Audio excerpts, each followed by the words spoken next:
Պարոն Ավինյան, Երևանում ձյունից հետո միշտ կենտրոնական ճանապարհները հատկապես բավական մաքուր են լինում, բայց այ երկրորդական ճանապարհները, մայթերն ու բակերը անմխիթար վիճակում են լինում։ Ինչու է այդպես եւ նախորդ դեպքերից փորձը ցույց է տալիս, որ մերկասառույցը հալեցնելու պարտավորությունը թողնվում է արևին եւ պարոն Ավինյան, Երևանում ավականու նիստերը հիմնականում լարված վիճակում են անցնում, որն է պատճառը? Նաեւ հիշեցնեմ, որ պարոն Փաշինյանը ընդունել էր բարեվարկության կանոն քաղաքացիական պայմանագիր խմբակցության անդամների, նաեւ կուսակցության անդամների համար, նշել էր, որ հայհոյանքին հայհոյանքով չեն պատասխանելու եւ վատ բառապաշարով չեն խոսելու, բայց ավականում նիստերի ժամանակ պատկերը այլն է, ինչն է պատճառը։ Չեք ընդունել կանոնները, թե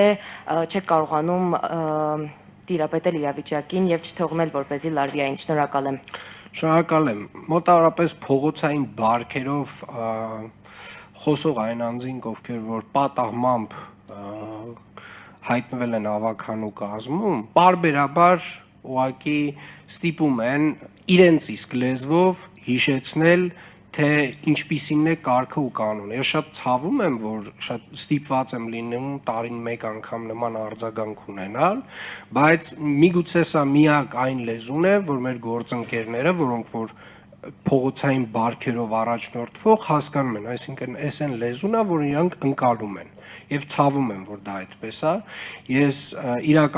իրականում բացարձակապես հաճույք չեմ ստանում նմանատիպ խոսույթից, դա տհաճ է եւ շատ տհաճ է, որ դու էլ ինքդ ստիպված ես այդպես արձագանքել, դա անհրաժեշտ որոշ դեպքերում անփոխարինելի, այսպես ասած, արձագանք է։ Ինչ վերաբերում է ձյան հետ կապված մաքրման աշխատանքներին, Երևան քաղաքում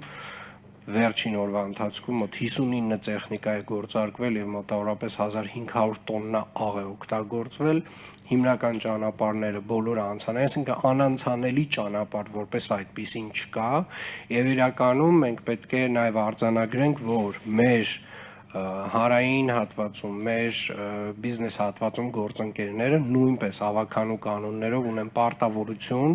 մայթերի մաքրման առումով եւ ես ուզում եմ եւս մեկ անգամ հիշեցնել մեր բոլոր գործընկերներին, բոլոր կրպակներին, խանութներին, մասնավոր գործընկերներին, ովքեր որ ունեն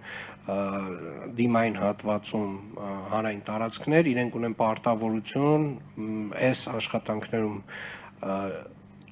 մեզ աջակցելու, ոչ միայն մեզ աջակցելու, դա ուղիղ իրենց պարտականությունն է։ Բակերի հատվածում ունեն պարտականություններ, համատիրությունները, մենք իհարկե մեր առաջնային խնդիրը, Երևանի քաղաքապետարանը իր արժև դրված առաջնային խնդիրը, իր առաջնային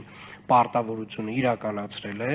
եւ իրականացնում է եւ կարծում եմ այս անգամ բավական հաջող եւ արագ է արձագանքը մեր ստացվել։ Մենք ունենք նաեւ հունվարի 1-ին նմանատիպ մոտավորապես նմանատիպ ծավալների տեղումներ եւ մենք կարծում եմ կրկին պատրաստ ենք լինելու դրան։ Շնորհակալ եմ։